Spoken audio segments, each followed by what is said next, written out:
Hey everybody, it's Psychic Medium Laura Lynn, and I am coming at you with some Tuesday testimonials. It's been a little while since I've got to do one of these, so I'm really excited because I've had some really awesome readings and some validating things to come through for the past few weeks, so I'm so excited to share these kinds of things with you. So just to start off, one reading I had, a grandfather figure came in, but I knew I couldn't call him grandpa. It was something very specific, and sometimes they do that just depending on the soul. Sometimes they'll come through as grandpa, sometimes they're this or that, but he wanted to be Pop specifically. I kind of heard it twice, like pop, pop, but she said, no, it's Pop. That's what we call him.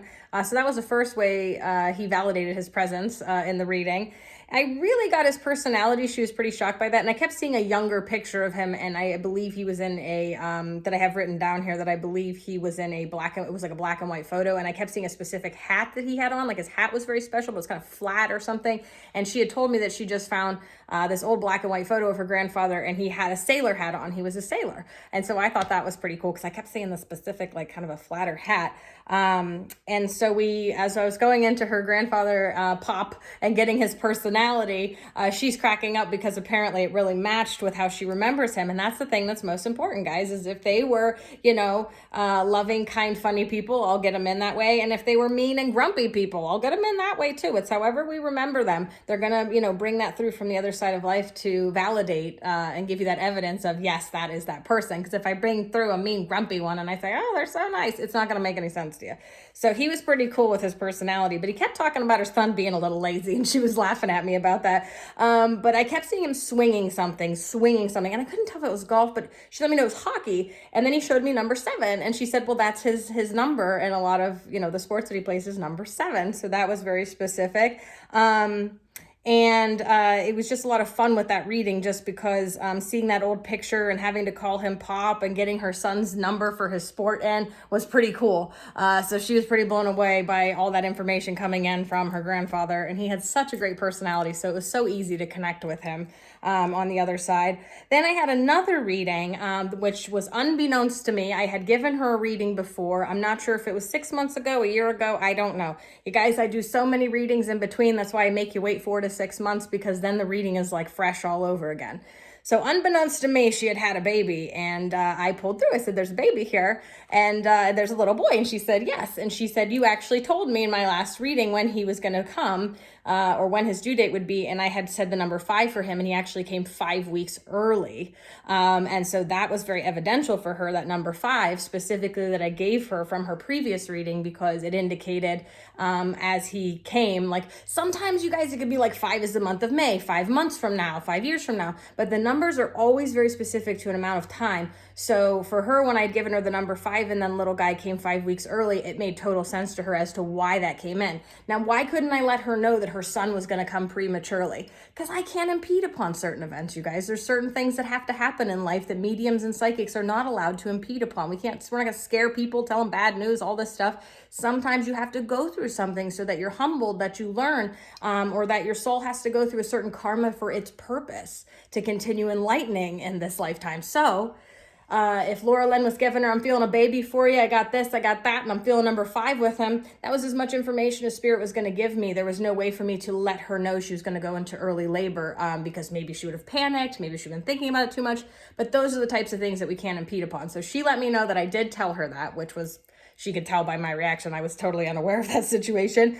And I kept seeing a letter L around baby, and his name was Luke, which was really cool. And there were so many validating messages in this reading. But I had no idea that also the number 5 would be recognizable to her, because it seems like he's going to get to come home in May as well. So he was 5 weeks early, and he may be able to come home from the hospital in May when he's fully developed and ready and his lungs are ready. So that was another significance. And the very first message I got as soon as her reading started, and whether people say that this can be cliche and it's kind of general or anything like that, she really needed to hear as soon as we started. I said, listen, I've got, it was like an ant figure. And I kept saying that the first thing I need to tell you is that everything's going to be okay, and that he's going to be okay, and everything's going to be okay. So she needed to hear that, because baby's in the hospital and NICU, and she just needed to know that he's going to grow and be healthy and thrive. And so we brought that through for her. But this ant that came through, she kept giving me the sound right at the front, and she let me know it was Aunt Karen. Okay. She was so picky. she made me make my bed. Like I sometimes do readings in my little corner here of my room. It's like nice and comfortable. It's like my sanctuary space where I have my comfy chair and my crystals and my smells. And and it's in my bedroom, and I had my bed and it wasn't completely made. I did like one of those toss overs. I'm not even ashamed to go there. So I just did a toss over that day, and literally before I started the reading, I had to fix my whole bed and make it look really nice before I sat down in my sanctuary spot. And I let her know that, and she goes, "Oh yeah, that makes total sense," because my Aunt Karen was so OCD. So, and she was really sassy, very sassy coming into the reading. And she goes, "Yep, that makes sense. Totally makes sense. That's Aunt Karen. I totally know where you're coming from with that." So that was a lot of fun. Another really cool moment that happened in one of my readings, mind blown, is that I'm doing a reading and I see this little babe and I see a dog. The babe and the dog are together.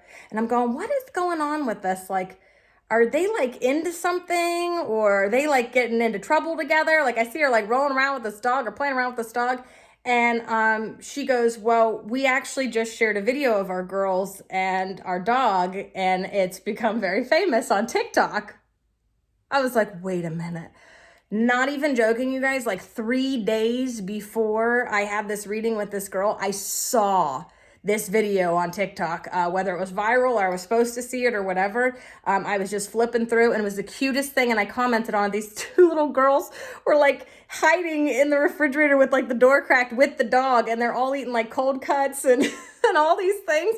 And I'm cracking up going, oh my God, look how cute they are. And they're all hiding, eating their snacks.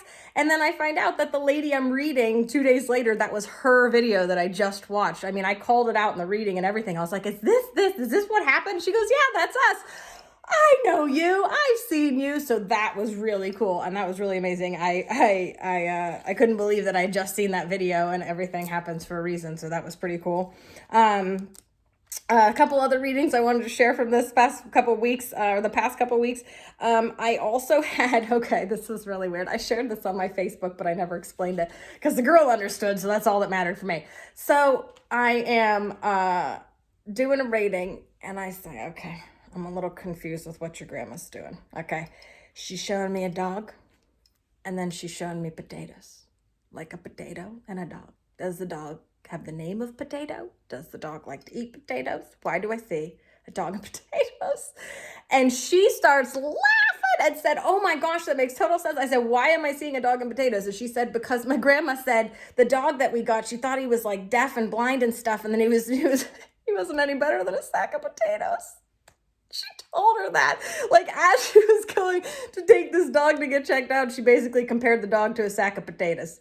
And I said, well, now the dog had crossed, by the way, so the dog was with grandma, but I'm supposed to mention about the potatoes, because that was literally the reference she made, was this dog as like a sack of potatoes, not going to do anything, like kind of dull out of it. So when they got to check, the dog was actually fine. It wasn't deaf or anything, so that was the ha-ha on grandma's part when she crossed. But then the dog crossed over with her, so I said, I seriously believe in my heart of hearts that your grandma's coming through with this dog, and I want to call him Potato. Like, I don't even care what his name was. I want to call him Potato just because of how she was referencing that. But it was just really cool, and she laughed a lot, and it made a lot of sense to her. So weird things come through for me in readings, and they make no sense to me because I just work here, but it made total sense to her, so that was fun. Then I had another reading with a woman who I was channeling her daughter. And as I started channeling her daughter, I believe she maybe had two, so I had to, differentiate between the two. And as I started to channel her, I started to see that there was something significant about the middle name, the middle name. And she started laughing. She goes, well, that makes sense why my mom would bring up her middle name. And I said, why? She goes, because she doesn't have one. And I said, but she wants to I'm supposed to fill it in. And she goes, yeah, she told me not to give her a middle name. So that way when she got married one day, she could fill in her maiden name and then hyphenate it and then put her new married name at the end. She really wanted her to include her maiden name in her name. So her grandmother, this is her granddaughter, by the way. So she told her mom not to give her a middle name so that later on, when she got married, she could take her maiden name, push it in the middle, and that would be her middle name, and then have her last name so she could keep it all. So it made total sense to her daughter as I was channeling that about her granddaughter, about why she did that and why she asked her not to have a name. Then I kept seeing the color orange, and I started really feeling like there was something going on in my sacral chakra area. So the sacral chakra is just below your belly button, and it actually represents the color orange. And whenever you have any issue down near the sacral chakra, that's where our sex organs are, and especially for females, our sexual organs and stuff like that. So whenever I get something going on down there, and I'm talking about a female, it usually pertains to that. And so I let her know, I see the color orange for her. I was talking about her middle name, and I told her that I feel like there's cysts or there's something going on that's happening, that her cycle's all off. Sorry, TMI for some people, but just throwing it out there, keeping it real. And she said that's amazing because the college she goes to is the orange mascot, and that's what stuck out to the mom. So you're always allowing these messages to not only allow the medium to try and bring through and understand and make sense to you what we're seeing, but for you to pick up the messages coming through, that they then allowing it to make sense as to what I'm seeing as well. So it's like a dual effort here. But I said that I needed her, I felt like there was something going on that she may need to check out down, in that sacral chakra area, and it just to see if she's having any issues. And her mom said that's amazing because she just went to her gynecologist, and she's going to see an endocrinologist and sees a specialist about all this stuff that's going on. She just did. And I said, well, don't tell her not to worry about it. Nothing serious. I just knew that there was something going on, and to get it checked out, a lot of orange was focused. And so when your sacral chakra's off, if you don't feel, confident about yourself, if your creativity is down, those feelings are off, that can create some issues there. So I just let her know that once she got that figured out with her doctor, to continue to eat orange, wear orange, dancing, moving your hips helps that chakra, and finding different crystals or essential oils that would pertain to that, which you can just Google at any time to look up the chakras. So that really helped her, and it made a lot of sense to her. And it was encouraging to know that there wasn't anything major, and that her daughter could go, she's going to go get checked out and everything would be okay. But it was just cool how her mother brought it into the reading. And I think that the biggest message in all that, and all these messages, is just to say, we have not gone very far. We know what's going on with you. We know what's going on with your life, and we're still very present. And I think that's the biggest thing I take from all my readings. And lastly, well, I'll say one of my finales was this another grandfather. All the grandfathers been coming through this week, and boy, was he a hoot. And I just remember laughing. And the first thing he said was to ask her about the car. And so I said, okay, your grandpa's like first foremost coming in and wants to know about the car. And she goes, literally yelled at me. I had to pull my thing up. She's like, tell him I'm gonna sell it. I'm working on it. I'm trying to fix it. She went on and on, basically arguing with grandfather while I'm sitting here in the middle between the two doing my mediumship. And she's telling me, I know, I'm gonna take care of the car. I'm gonna fix it. Apparently he wanted her to get this car fixed that he had given to her before he departed. And while he was departed, he's still coming in telling her to get the damn car fixed. So if you don't do it in this side of life, they're going to come back at you on the other side and make sure you're finishing their unfinished business. But the other thing he said is I kept showing me number two. And she goes, oh my God, that was so funny. That's a saying he used to say all the time. I'm like, what's with the number two? She goes, he would always tell everybody that they're number two because he's number one. Everybody else is number two because he's number one. So he'd say, you're number two because I'm number one. So that was his way. Everybody else was a number two. And so that made sense to her as well.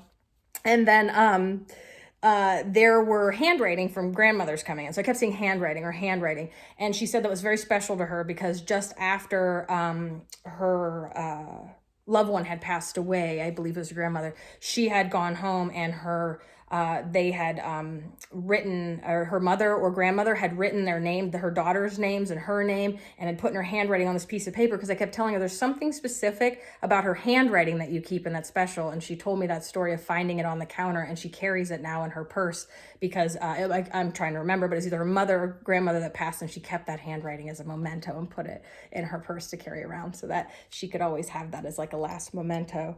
And then lastly, one grandma comes in, and then the other one interrupts her, and I was like, whoa, I can't do one without the other because she's fighting me. And the girl started cracking up and said that makes total sense, because in the living, my grandmothers used to fight like cat and dogs. They couldn't stand each other. So when one came in, the other one came in really loud, like they had to do it at the same time. One couldn't beat the other. So what an amazing experience, and amazing experiences that I have with my readings. So this is just for your pure joy and entertainment to know the kinds of things that happen in my readings. I'll be back more with some more Tuesday testimonials or Friday feelings. And until then, I send you all much love and light, and God bless.